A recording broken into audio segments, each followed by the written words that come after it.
آپ دیکھ رہے ہیں کے نیوز ایچ ڈی، میں ہوں حارث علی شاہ گیلانی۔ چلتے ہیں آج کی اہم خبروں کی طرف۔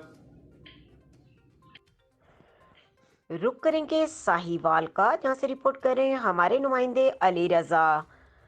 قصبہ نور شاہ میں حوا کی بیٹی پر سرعام تشدد، ریاست مدینہ میں عورت کی کھلی تذلیل، سرعام 16 سالہ بچی کو ننگا کر کے تشدد کا نشانہ بنا دیا گیا۔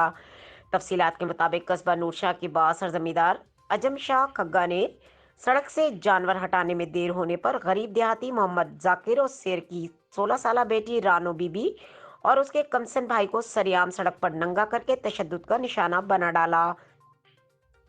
بچوں کے والدین کا ریاست مدینہ کے دعوے داروں سمیت آر پی او ساہیوال، ڈی پی او ساہیوال سے کارروائی کا مطالبہ۔ محمد ذاکر کا کہنا ہے کہ مجرم بااثر ہونے کے ساتھ ساتھ بدماشوں کا پرانا سرغنہ بھی ہے، جس کے خلاف لاتعداد مقدمے درج ہیں۔ اگر ادارہ اجم شاہ کھگا کے خلاف شفاف انکوائری کرے تو سابقہ ریکارڈ سمیت تمام حالات و واقعات منظر عام پر آتے چلے جائیں گے۔